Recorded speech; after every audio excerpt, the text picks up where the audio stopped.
props, and futures for tonight's action.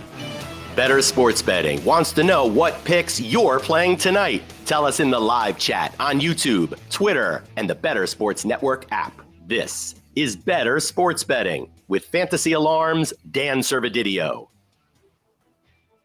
What's going on, everyone? Welcome in here to the Bettor Sports Betting Show. Howard Bender here, looking serious as always. He's ready to get down to business. I love it. We got a lot of stuff to get to here on Bettor Sports Betting. Appreciate everyone tuning in here on a Wednesday afternoon. Fantasy Alarm, Bettor Sports Network, wherever you guys are watching. Thanks for joining here. What's up, Howard? You're ready to talk some? We got NFL, we got baseball, we got college football to get to on today's show. Yeah, listen, I'm ready. It's been a while since I've started off this show with a face for you, so I was kind of hoping that I would get a little bit more of a crack up from you, but nevertheless, you can start laughing at my betting takes today, because I gotta be honest with you, man. Baseball for me today, I loved a lot of the stuff that was going on early. Right. And not so much the late, like right now, it's the game starting in like 5 minutes. Reds Angels game 1 at Andrew Abbott versus Shohei Ohtani, like smash the under at 8.5. It's minus 102 on DK. They were saying minus 115 for the over. So they're thinking the over. No. Not today for me. Ohtani, Abbott. I'm hitting the under at 8.5. And I'm feeling really good about both pitchers. Well, I locked that in with you because I had to tail because I was looking at the odds and it is shifting in your direction. Minus 120 on DraftKings now. So you want to get that in now before that game starts up. 4:05 Eastern, I think, is the first pitch. So you got a couple minutes. We had Britt Flynn chiming in. What's up, Britt?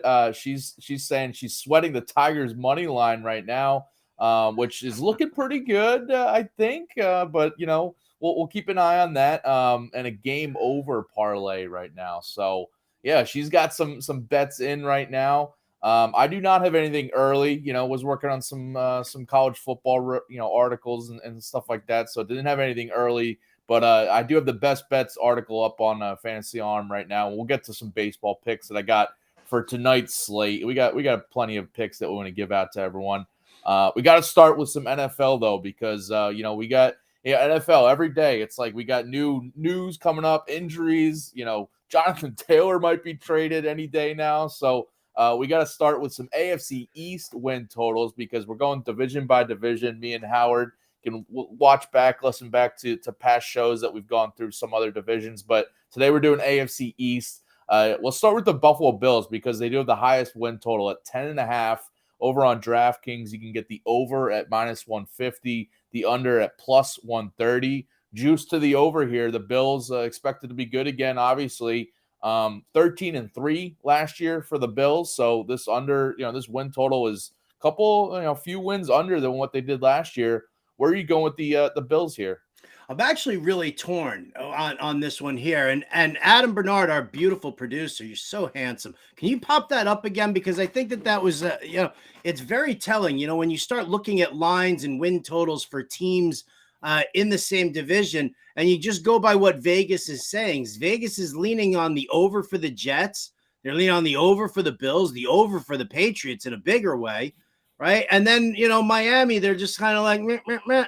It's like if you've got 3 teams in the division that everybody thinks is going to be over, and one that they kind of lean towards the under, it becomes a little worrisome for me. It really does. Like, it makes me want to, especially knowing what their out of conference schedule is going to be against the NFC East as well. Mm-hmm. I feel like this division could tighten up a lot more, and I think from a value standpoint.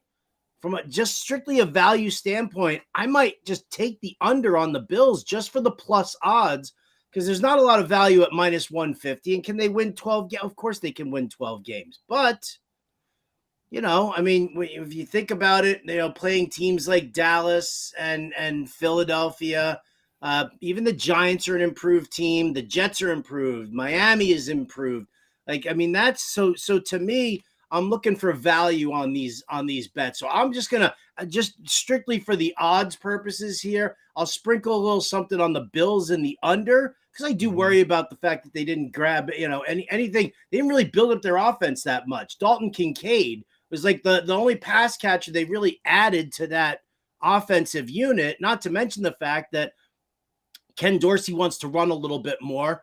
It puts James Cook into a nice spot if you're looking for his for his props for rushing yards or things like that. But yeah, I mean, I just from a value standpoint here, I'm just going to say that things balance out a little bit more, get a little bit more tied up in the division. So I'll take the under on the Bills, but again, just for value. I'm with you. I like the value on the under as well there, because you mentioned their schedule. So last year they went 9-2 in the division, which was obviously a down division. We had Tua out, so the Dolphins weren't as good when he was out. The Jets obviously were down, the Patriots too. So they took advantage. The Bills did 9-2 in the division. It's not going to be as easy this time. As you mentioned, some of those, the Jets and the Dolphins win totals right under where the Bills are. And you mentioned the schedule. So they get the Chiefs, and the second half schedule, if you look at them, it's brutal. They get the Bengals, Jets, Eagles, Chiefs, Cowboys, Chargers, and Dolphins all in after week 9 or later. That's a brutal stretch. I mean, you kind of hope they go, 500 and with all those games. You only go through home or away for them, but that's a tough one. And you mentioned their offense didn't really take any strides or additions majorly to take another step forward. Just kind of leaning on Josh Allen being an MVP contender that he is. But I'm also on the slight under here. I just think that they're going to take a slight step back. I still think they're going to be, 10-win team. 10-win team. Yeah, and a Super Bowl contender. I have them winning the AFC overall this year in our bold predictions article that went live on the Fantasy Alarm. So I do like the Bills overall, but I think with the improved division, the tough schedule, I don't see an 11-win team or above. But obviously they're good. They're talented. They got Josh Allen, so as long as that's a factor, they could go over. But yeah, we're both on the under here. The plus money is very attractive there for the under too. Britt Flynn chiming in, saying she has them right at 10, very close, but they're going to crumble in a few close situations. Yeah, I mean, I went through that second half schedule. That's a rough sled, facing a first place schedule and getting a lot of teams that are still good even from last year. So slight under, I guess, from all three of us. Clean sweep there. All right, let's look at the Dolphins now. They are at 9.5 wins for them. The over is at plus 100, the under at minus 120 on DraftKings. This was a 9-8 team last year. Obviously, Tua Tagovailoa was out for a few games there. Started out 8-3 last year before Tua went through some of his struggles, after he came back from injury. Then lost 5 straight in December and January. And 4 of their 8 losses, by the way, last year came with Tua out and had, Teddy Bridgewater, Skylar Thompson in at quarterback. I'm on the over here. I like getting the plus odds at plus 100 too. I'm on the over here. I think the offense, you're kind of banking on a full healthy season from Tua, which is obviously risky considering last year. But I think as long as he's in there, this offense is going to be outscoring teams left and right. I like them to get the over here, be a double-digit win team. So yeah, that's where I'm leaning.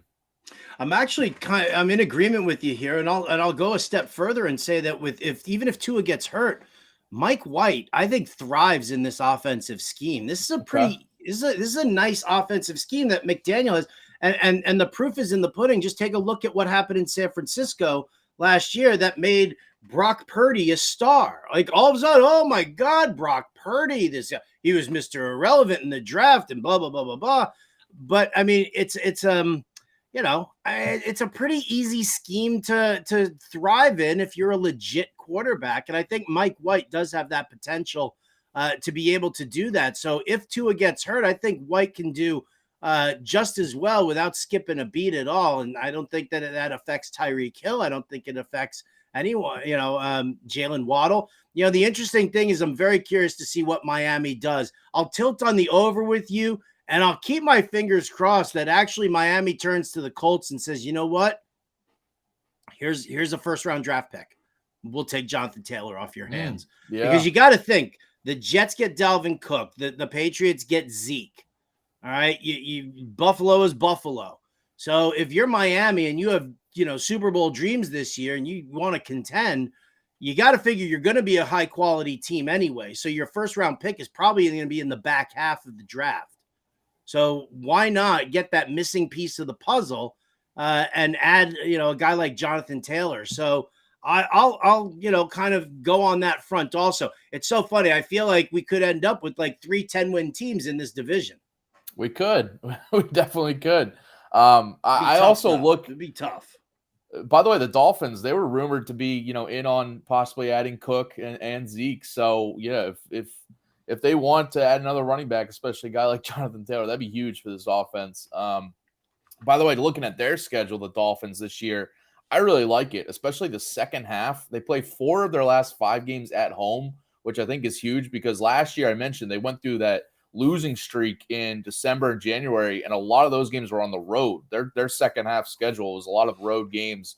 I think that matters for a team from Miami making some of these, East, northern teams come down to Miami to play a game. I think it's a tough stretch. Well, that's always the best, right? Everybody's got the Miami flu the next day. Huh? Oh yeah, they're going out on Saturday night.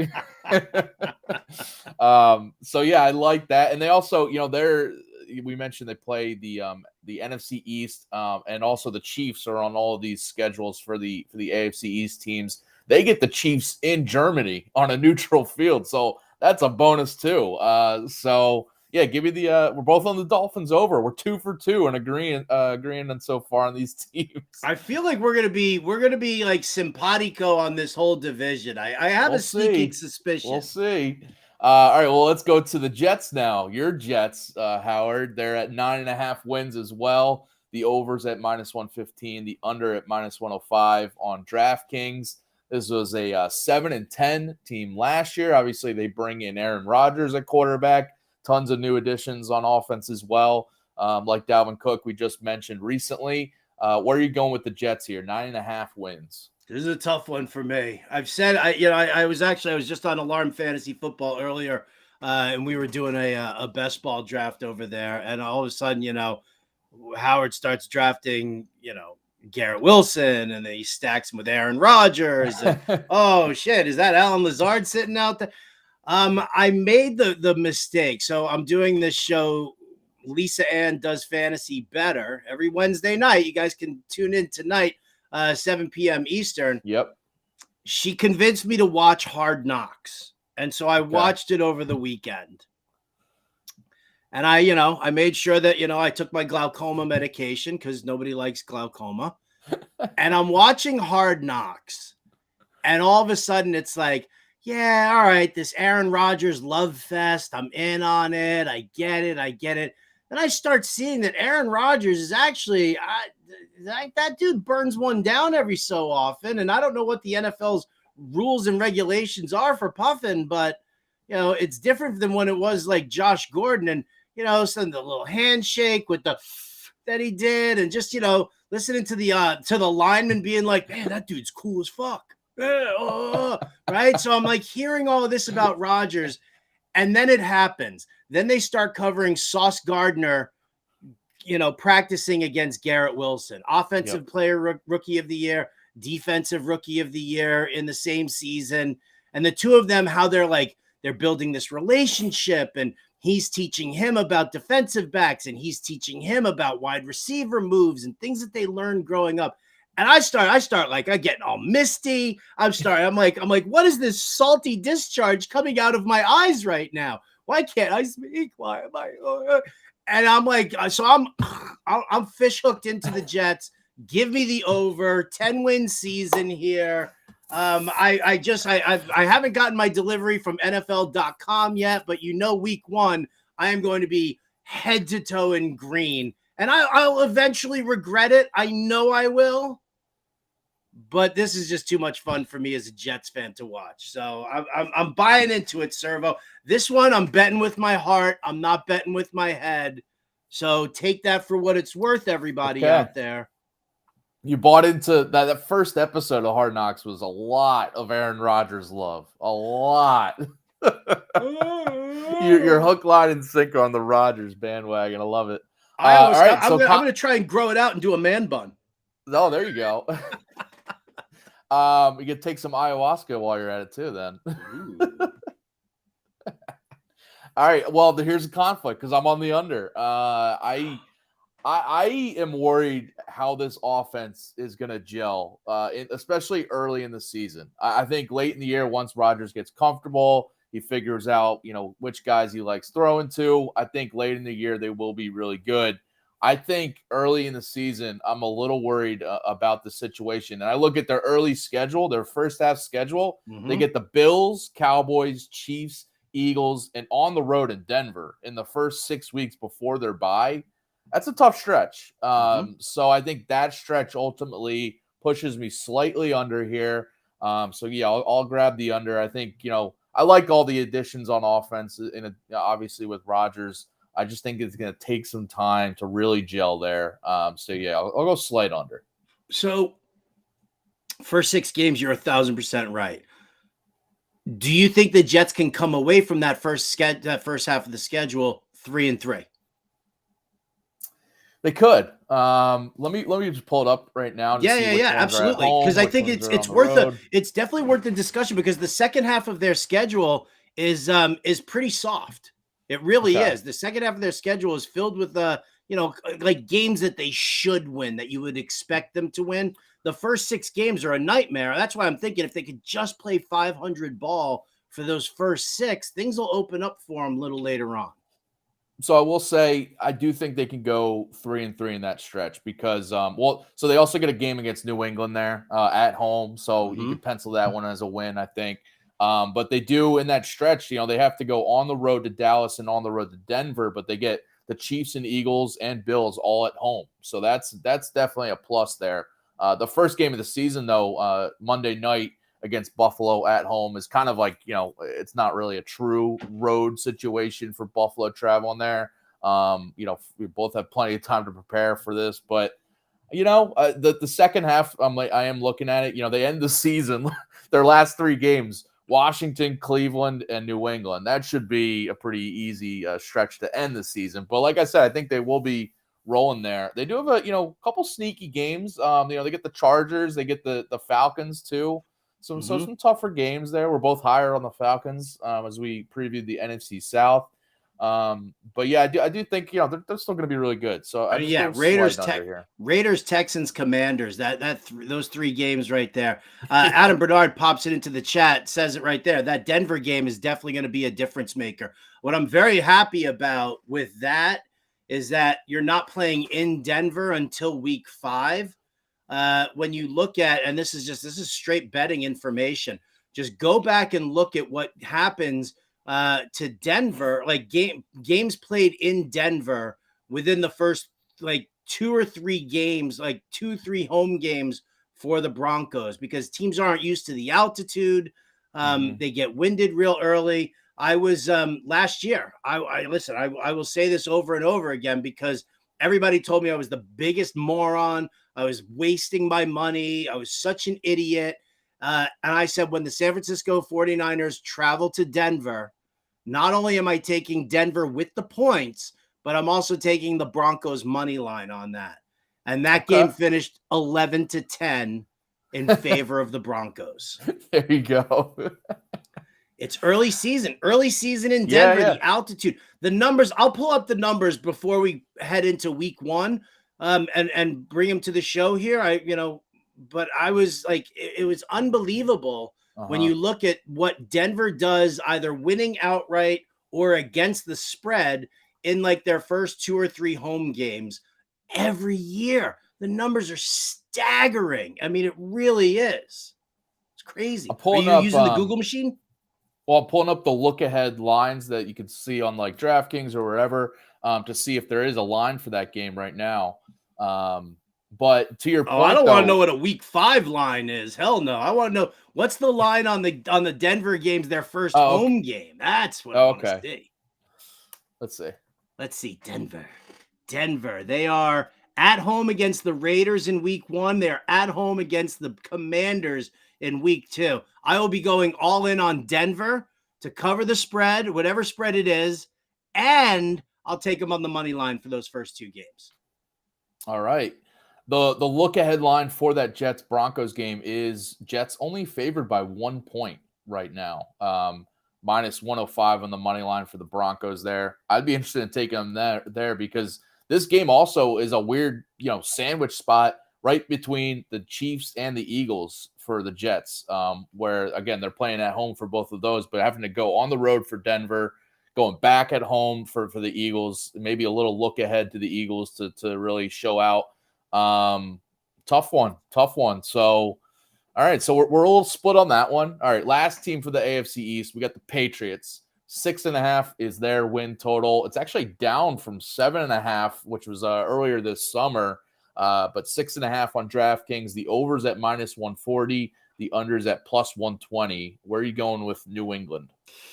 This is a tough one for me. I will just, if I'm going to bet it, I'm not going to bet it. Let's just say that flat out. If I was going to bet it, I would bet the under. Which is, a terrible move to make because it's Belichick and, him and Bill O'Brien together. This offense is probably going to take off and surprise a lot of people. I think it genuinely will surprise a lot of people, but F the Patriots, F Belichick, F them all, F New England, F Boston, right? F the world. I'll give them 6 wins. Yeah. See? We got a great studio audience here today. I'm just going to take the under at plus 120 because not only will I laugh at Bill Belichick losing, so many games, but I'll make some money off of it too. I'm going over here. Do you know the last time Bill Belichick lost or didn't win 7+ games in a season? I'm going to say that was probably never a clock. It was his first year as the head coach of the Patriots in 2000. They went 5-11 that year. This was an 8-9 win, an 8-9 team last year with how, discombobulated the offense was. They still won 8 games because that defense was one of the best in the league. I think the defense can be really good at game and help them kind of pull out some of those closer games to barely get over here. I feel like it's going to be like a 500 team. I think the over is where I'm going here. I think, you mentioned Bill O'Brien coming in to run the offense is huge for Mac Jones and for just all the little additions they made on the offensive side, bringing in Juju Smith-Schuster, who's a solid, veteran presence there at the receiving core, bringing Mike Gesicki to the tight end room. Kayshon Boutte is a fascinating rookie receiver that I'm really high on. I think he can, emerge later in the year. Bringing in Zeke, obviously, to kind of give another, veteran presence at the running back room with Ramondre Stevenson. So I think the offense can take a little bit step forward with how good their defense was last year. So, yeah, give me the over here. I think this could be a 7-8 win team. I mean, listen, I think you're making the smarter bet here. It's minus 140. Well, not with the money, the prices there, minus 140. I mean, but it's the smarter bet, right? I mean, so if there's a little bit of juice on it, you're betting Belichick, and and I'm betting against Belichick. So who's the moron here? That'd be me. I'm sorry, I will admit it. Again, this is a very tough division for me. And you can't ask me to bet this division right after I see Hard Knocks. You just can't do it. You're ruining me, Servo. You're ruining me. I'm sorry for ruining you. All right, so that's where we weren't simpatico on all the teams. We both went over on we both went under on the Bills. We both went over on the Dolphins. We split on the Jets and split on the Patriots. I want to bring in our producer, Adam Bernard, because I know he's a New York guy, so he's got some opinions on these division here.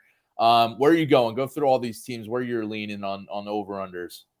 For Buffalo, I got to go over. I mean, I know, there's been a little turmoil there and, maybe they didn't address certain needs, but I don't know. They're still the Bills. I think they're still one of the class teams of the AFC. 10.5. I think they can easily get to, I think they're a 12-5 team.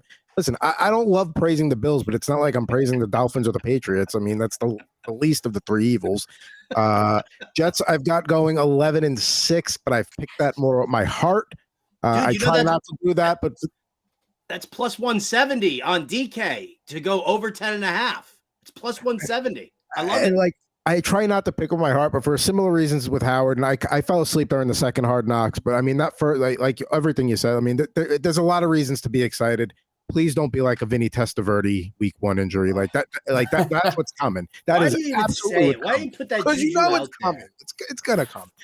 Dolphins, I got 9. Listen, on that point, the other worry is Rodgers. He's looking a little thin these days. Maybe he can't take as many hits in his older age. No, he's trim. He's trim. Oh, he's trim. Trim. He's out of Wisconsin. Not as much cheese. New York is a very health conscious place. There's gyms like every other block, like Starbucks. Like he's trim. He's trim. He's in New Jersey though. He's not in New York. It's where all the people that work in New York live. It's like half of them. They'll go there. So right? You ever see Jersey Shore? The Situation's abs. Come on, those were. Oh yeah, I'm sure that was natural and not steroid aided. I'll move on to get you out of trouble with potentially getting sued by the Situation here for implying he's on steroids. What do you expect from a guy who roots for Boston South?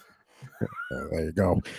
So we got Miami 9-8. I think if things go right, things could really go right for them. But again with Tua, you can't predict head injuries, but all it takes is like him getting tackled into the turf cleanly, but maybe his head slams the wrong way. And now he's gone again. Now, I understand your point about Mike White and a good system. I still don't love their running backs. Defense should be all right, but I don't know. It's still a tough division. New England, I got 6-11. If they're the Steelers game week 14 and then the Broncos game, I believe week 17. If those go the other way, but I think New England is finally in decline. That's also wishful thinking. Same reasons Howard said. It's always nice to enjoy when the Patriots suffered because it really doesn't happen much. So you really got to soak it in when it does. Yeah, well, maybe I could see them tanking late in the year to try to go get Caleb Williams from USC. The top quarterback coming in. I wouldn't put it past Belichick to do that. Bill Belichick will never tank. He's too much of a son of a bitch to tank.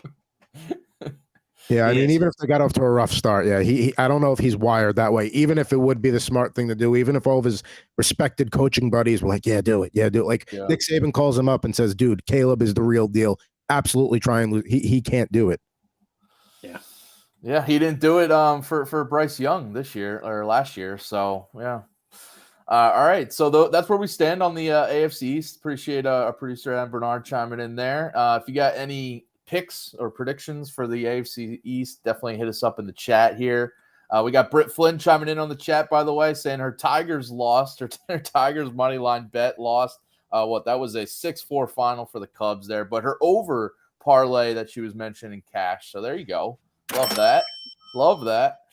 All right, well, let's flip gears right into some betting picks for tonight's baseball action. We got some games going on right now.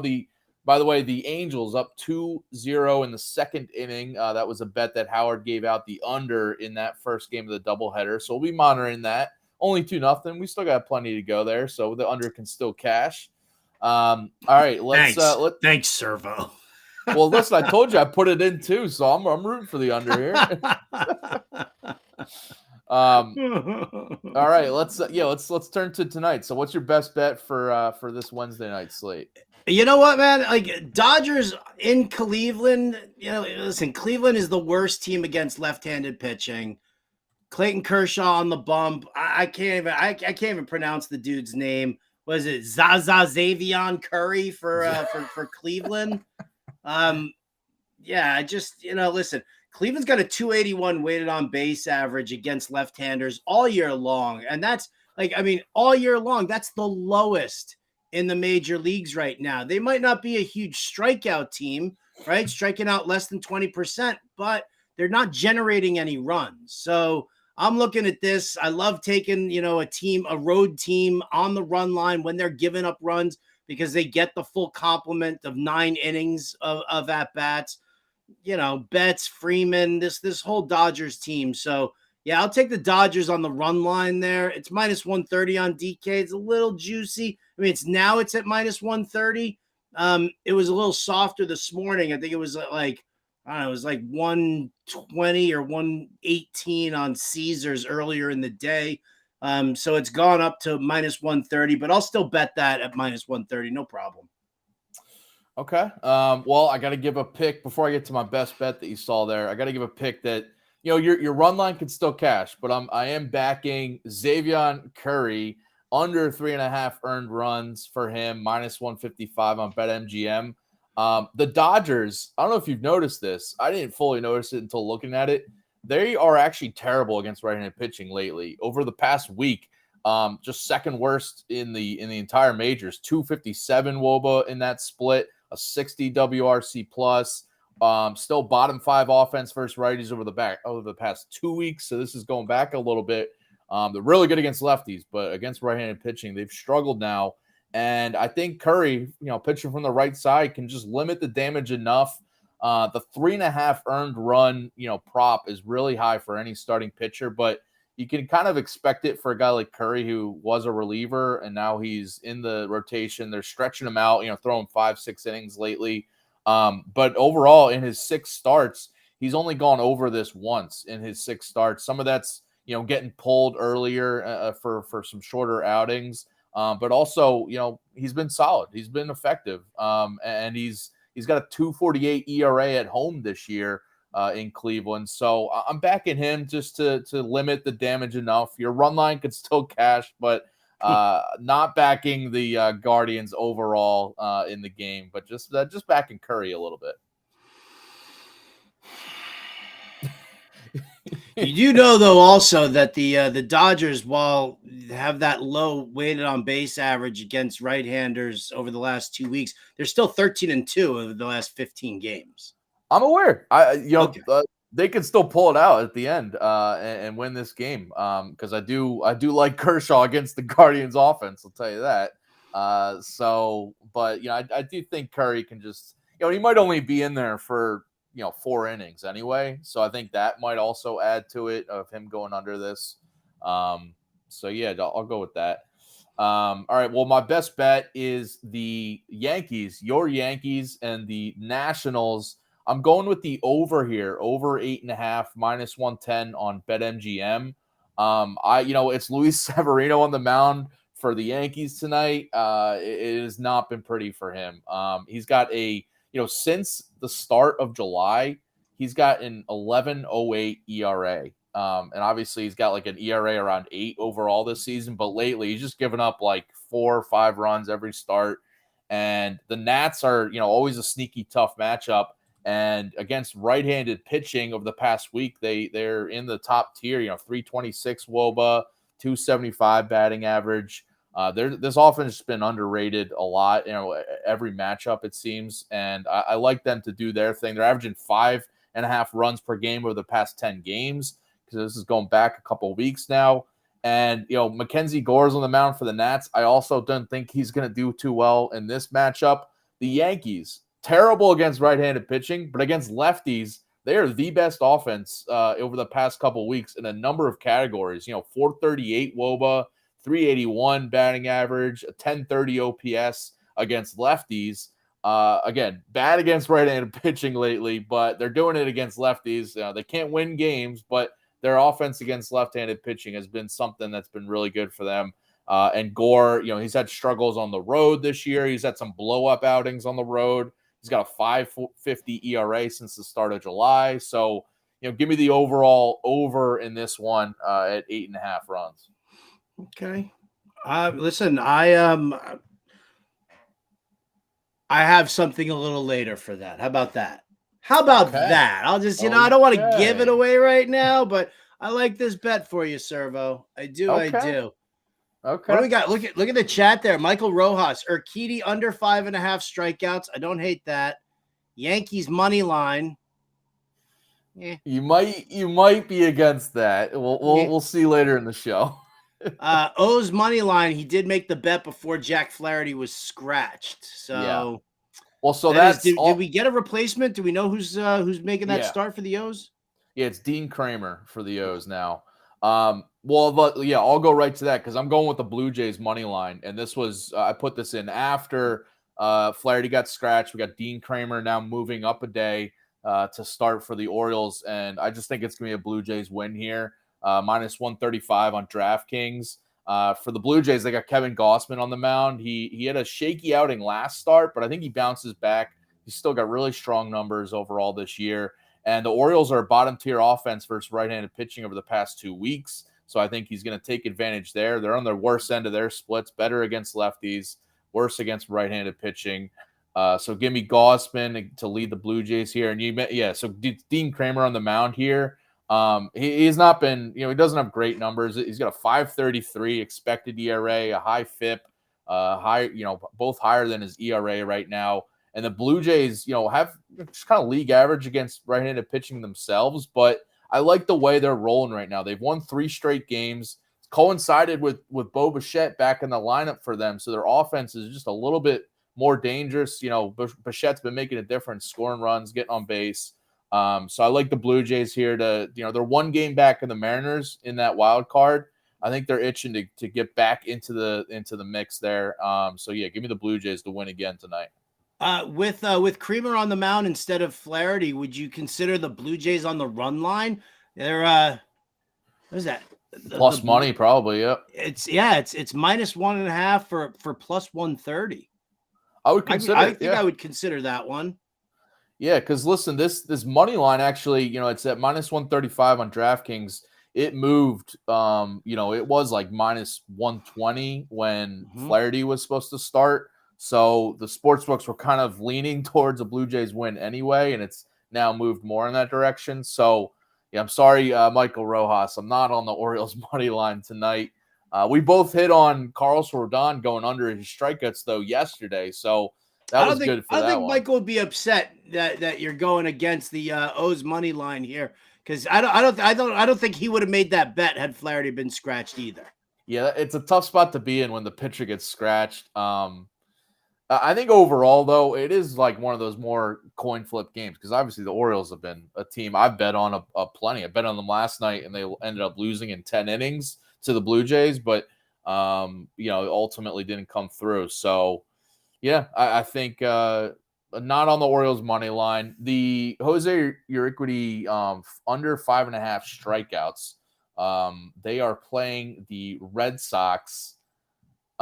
I would look to the under there because I backed unsuccessfully. I backed Justin Verlander's under strikeout prop last night. He ended up striking out like 8 or 9, I think, which was kind of like uncharacteristic of what he's been doing lately. So I think Urquidy, I would look at his under strikeouts too. I like that pick because the Red Sox offense is one that does not strike out often against righties. So. I can back that under 5.5 minus 160 on DraftKings right now. So maybe you could shop around, find a better line. I'm sure Michael did earlier today if he's got that locked in. What other picks you got for tonight, Howard? What other picks do I have for tonight, Servo? Well, let's see. How about Mets Braves? Okay. Right. You got Charlie Morton on the bump for the Braves. You got Jose Quintana on the bump for the Mets. I like the over 9.5 at minus 115 on BetMGM. I just, Braves best hitting team in the majors against left-handed pitching. I don't believe in Quintana. I don't believe in the Mets at all. Could the Mets hit Charlie Morton a little bit because they've seen him as often as they've seen him? Yeah, which is why I'm going to tilt on the over there. And then I'll throw a prop in there also. Marcell Ozuna has been absolutely, him and Eddie Rosario over the last couple of weeks have been absolutely fantastic. I didn't say there were no props for Eddie Rosario, which kind of pissed me off. I was like, why are we not posting props for Rosario on DK? But I went and I found one from Marcell Ozuna. Over half an RBI. Dude hits like 5th in the lineup. He's got great table setters in front of him, great hitters in front of him. For plus 125 on DK, I say Marcell Ozuna has an RBI. Him and Rosario were super good to me last night in the DFS game, so I'm going to back them right here for betting as well, even at plus odds. Yeah, I like that against Katana. Looking at DraftKings right now to see if there are any props for Rosario. Don't see any right now, so that's unfortunate. But yeah, lock in Marcelo Ozuna's props. Love that. All right, before we get to some Diamond Dogs tonight, gotta talk some college football here because we've been going through some win totals on today's show. So let's get to the college football corner. Yeah, I'm kicking back. I'm relaxing. Coach Servo. Join me here in the college football corner. Right now over on Fantasy Alarm, if you want to check out some win total picks that I gave out, on shows past, but I wrote them all down in an article for the SEC and Big Ten. So you can check out some of those that I've talked about. And I got another article coming out tonight, actually, for Big 12, ACC, Pac-12 teams that I'm liking some win totals over under. And I'll give one of those out right now. Iowa State, under 4.5 wins for them. You can get it at -122 or -110 on FanDuel. -122. Sorry, I was looking at a different number. But Iowa State. I don't know if you've realized, Howard, there's a sports gambling investigation going on with Iowa, the state of Iowa, for college athletes from Iowa and Iowa State. And it's like a real big issue because there's a lot of players that might not be eligible this upcoming season. And specifically for Iowa State, their starting quarterback, Hunter Deckers, their top running back, Jarrell Brock, has left the program. He's in this investigation. 3 other projected starters, an offensive lineman, defensive lineman, are all, in this investigation because they placed some illegal bets through an account that they shouldn't have done. And it's like actually a criminal situation for them. But their starting quarterback, starting running back, 3 other starters are all likely going to be ineligible this year. It's a tough situation for a team that went 4-8 last year. So they went under this win total last year already, finished 1-8 in the last 9 games of the season, finished terribly. And I don't like that the way they're going to start out. I think their offense is going to really struggle right out of the gate. And they also lost their top receiver from last year overall, Xavier Hutchinson, who's now in the NFL, who they relied on a lot. He was like a PPR machine for college. But this offense, and it's also a defense that was just kind of, it wasn't an issue last year, but the offense is like the big worry here.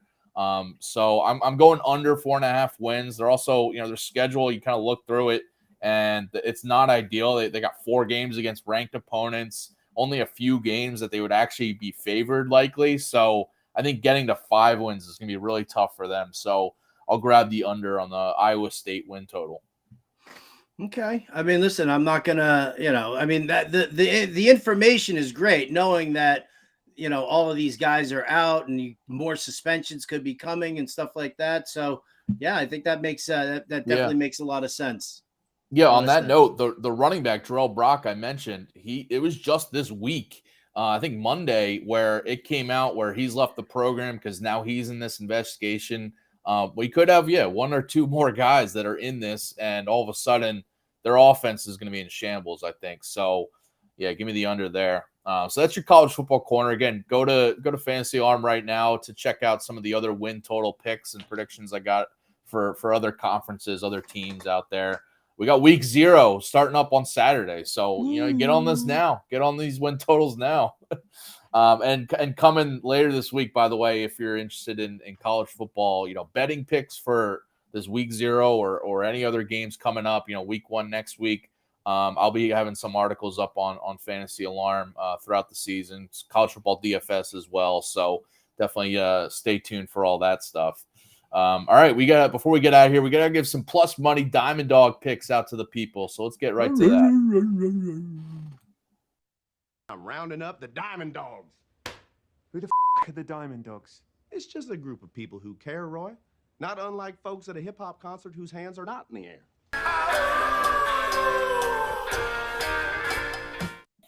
All right, Howard, I think Michael Rojas will not be happy to hear what your underdog pick is tonight. Right? I'm taking the Washington Nationals on the money line, plus 124. Listen, it's Mackenzie Gore on the mound for the Nats, and I get it. The Yankees have been solid against left-handed pitching this entire season overall, but Severino looks absolutely god awful, and I could just the Nats hit lefties, lefties beautifully. They've been hitting righties better and better as the season has gone on. So I'm not worried about even Severino coming out and then the bullpen shutting them down. So I'm just I'm as a diehard Yankees fan, I'm super depressed about this season. I think it's absolutely atrocious. So if they're going to be miserable, why do I have to be miserable and poor? I'll be miserable and rich. So give me the Nats plus 124 on the money line. That's a win-win for you there. I love it. All right. Well, I'm going with the Rockies on the first 5 innings money line plus 210 on BetMGM or DraftKings. I'm really liking the Rays here or the Rockies against the Rays here because the Rockies, top 5 in multiple categories over the past week against right-handed pitching, 391 WOBA, top 10 overall in the month of August in a lot of these categories. And they usually qualify as kind of like a not great matchup, but I just think that they're rolling right now, and I think they're going to do enough against Aaron Savali, who's on the mound for the Rays, who he still has some underlying numbers that are a little worrisome for his 2.44 ERA, which he's been on a roll, and he's still kept it going since going to the Rays, but I'm expecting a shakier outing or two coming forward. And Austin Gomber on the mound for Colorado, he's got better road numbers. He's got some terrible home numbers, but when he's on the road, he's a guy you can kind of look at. 3.39 ERA on the road. He just gave up 6 runs at home in Coors to the Diamondbacks his last start, but before that, his previous 7 starts, he had a 2.63 ERA over that span. And the Rays are coming in just kind of on the league average split against left-handed pitching, and they're a much better offense against right-handers. So give me the Rockies in the first 5 innings. I think it's good plus money there. Listen, I've actually been a pretty big supporter of Austin Gomber. I've always felt like if you took that guy out of Colorado on a permanent basis, he would be a really, really solid lefty starter for a lot of teams. Yeah, get him away from Coors. It's unfortunately he was not dealt at the trade deadline, but he could be a really good pickup for some team to get a left-handed starter. So for sure. All right, so those are our Diamond Dogs tonight. Appreciate everyone tuning in here. We'll be back tomorrow at 4:00 Eastern. As always, tonight, by the way, 7 p.m. Eastern, the Lisa Ann does Fantasy Bettor Show. As Howard mentioned, he's a co-host with Lisa Ann on that show, 7 p.m. Eastern. So stay tuned for that a little bit later tonight. But right after us here, 5 p.m. Eastern, the MLB DFS live show with John and Pemba and James Grande. And then at 6 p.m. Eastern, Sports Bettor Court with Dan Lust. And then, of course, the Lisa Ann Show at 7 p.m. Eastern. So stay tuned all night long on Bettor Sports Network. Appreciate everyone joining here on Bettor Sports Betting. We'll be back tomorrow at 4 p.m. Eastern, so tune back in there. Good luck with all your bets tonight, and we'll see you tomorrow. Bye-bye. Bettor Sports Betting on the Bettor Sports Network.